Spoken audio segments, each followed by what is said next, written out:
Hi, welcome to 21st Century Saints.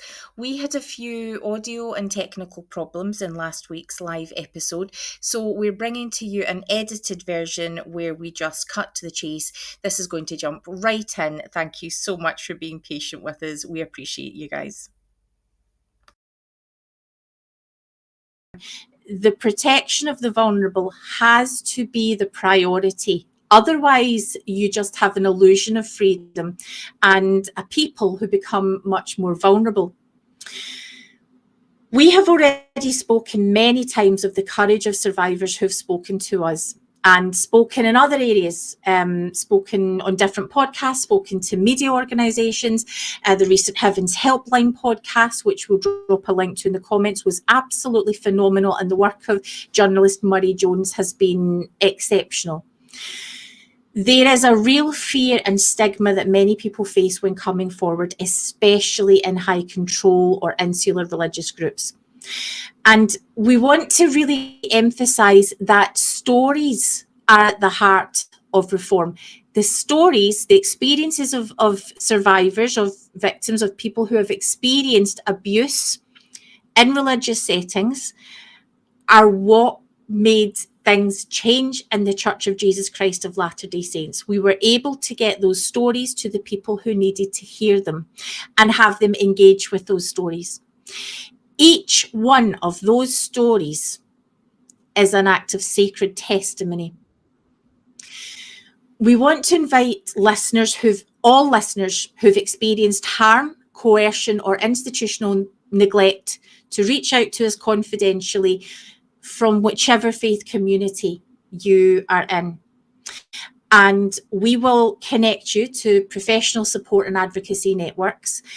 And this will help us gain a picture of what safeguarding looks like in the LDS Church, but within any high control religious setting, and indeed any religious setting.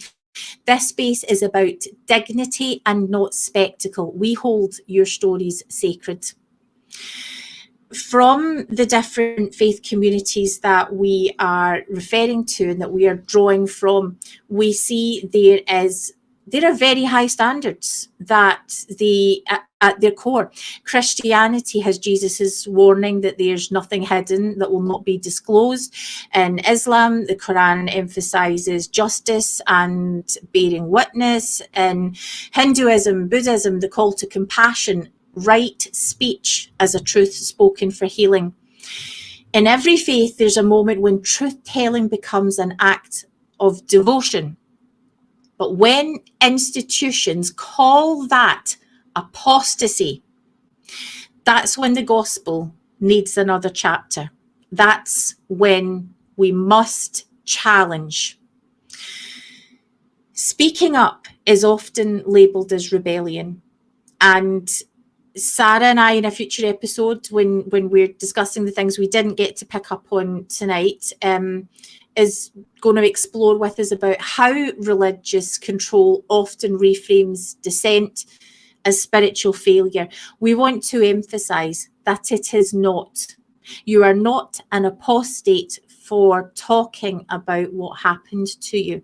And spiritual abuse comes in many forms. Sometimes that form is sexual in nature. Sometimes it's financial abuse. Sometimes you are witnessing things that have happened to other people.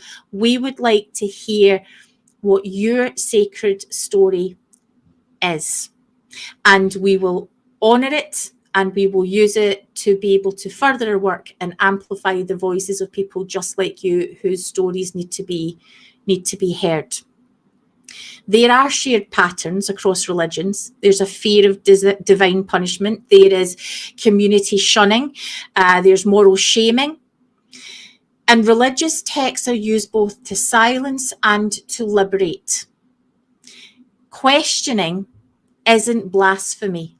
It's part of growth.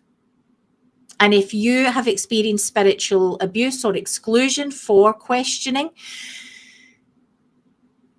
it's wrong.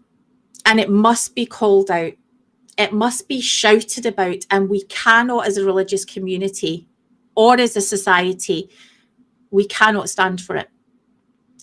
So we have shared publicly, we have our safeguarding booklet that talks a bit about what we think statutory safeguarding could look like.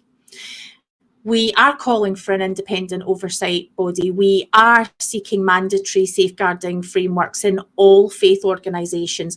We are calling for reporting mechanisms outside of the institution itself, outside of that chain of authority.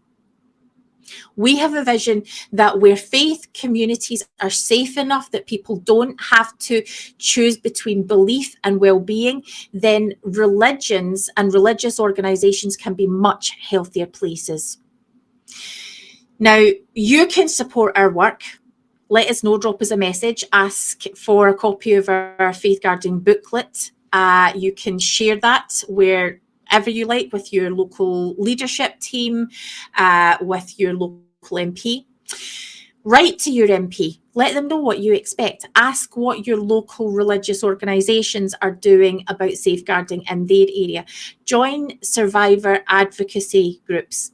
And we would ask, if you feel that it's something that you can do, come and share with us. We're not going to take any of your stories and put it on a podcast. This simply involves our work. This simply informs our work, and we have been able to do so much with what has already been shared. So even if you've already been in touch with us, we would welcome get back in touch with us. We want to hear more. We want to hear how things have gone since you last spoke to us. We would love to know more about what you're experiencing. If faith is worth anything, it should be strong enough to protect its people and not hide behind privilege and fear. The fifth gospel is still being written. One truth, one voice, one act of courage at a time. Thank you so much for being with us tonight, and we will be with you again next week.